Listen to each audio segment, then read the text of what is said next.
on until I get my chance with Nancy, and that'll be Olympics. And let me tell you, I'm going to whip her butt. There were two spots for the 1994 Olympic team for the women. Nancy Kerrigan was the odds-on favorite for one.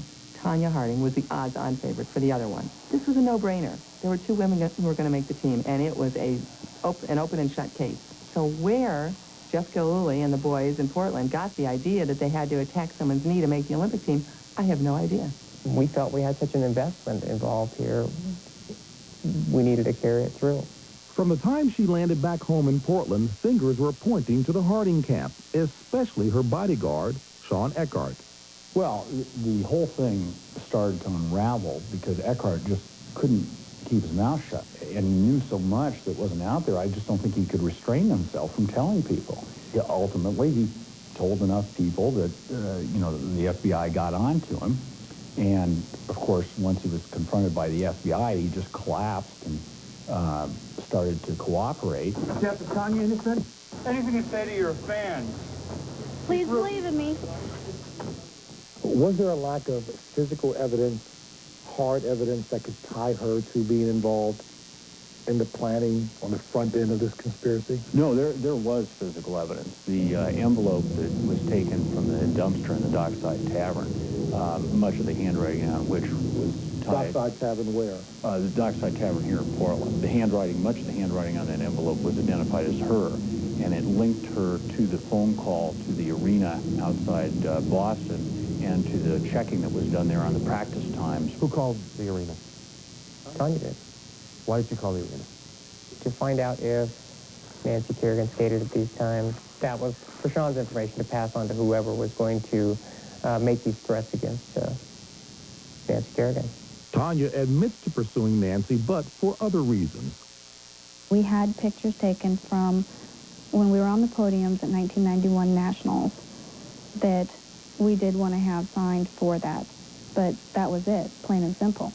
You didn't make the phone call to Massachusetts to find out about Nancy's practice time? When I saw Nancy at Nationals, I asked her if I could send her the photo and if she would sign it and send it back to me.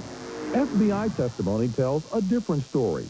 Journalist Vera Morano testified to the FBI that calls from Harding to her were inquiries about Kerrigan's practice arena and home addresses. So you maintain that you didn't know until 3 days after the attack? No, 3 days after I got home from Nationals. She gave the go sign. She wasn't in any way in charge of orchestrating any of the events that happened after that, but she was involved fully from the get-go. Sean orchestrated everything. I could never hurt anybody, ever. I mean, I got the kicked out of me all the time. If that's the way you felt about your ex-husband, if that's the way he treated you, being abusive physically, then why lie to the FBI to protect him and the conspirators, that which you acknowledged to the FBI? Why protect him? Why lie? Because I asked for protection and they wouldn't give it to me. The FBI wouldn't give you protection? No, they wouldn't. What did you ask for? I asked them to put me someplace where nobody could get to me. If you were to cooperate? Yes. You asked that officially of them? Yes. And they said? No. I think that's her imagination. I mean, in fact, my memory is that it's undisputed that she met alone with Gillooly after that interview, and voluntarily so. So I guess I would wonder why, if she was so concerned about him, she would have done that. I mean, that's not a credible statement. I guess what I'm saying is people are having a difficult time wondering, can Jeff really be lying? Could he have been lying to the FBI to have had so much detail about the planning of the attack? It was very easy. I mean, he took a lie detector test when he first got his attorney and totally failed it. I took 2 polygraph tests. I took one with my attorney to try and substantiate our claim that we weren't involved and failed it miserably. Polygraph test with the FBI, I passed, admitting my involvement and Tonya's involvement. I took one and I passed. I mean, if she passed the polygraph exam, then where's the report that she passed the exam?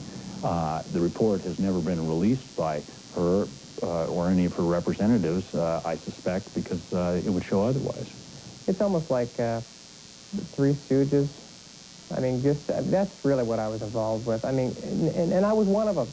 I mean, if there was 5 of us, it'd be the 5 Stooges. I mean, absolutely ridiculous. What is your plea to the charge of racketeering? Guilty.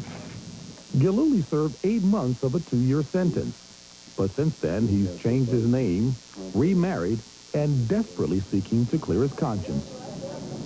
Obviously, the way I was thinking, the way I was living, the way my beliefs were, led me exactly to where I was, which was prison, and a very unhappy life.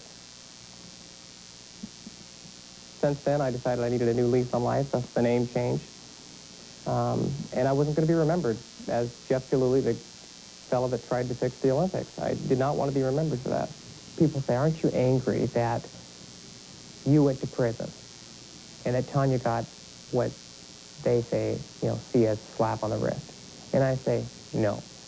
I went to prison. I did what I did, but my soul is clean.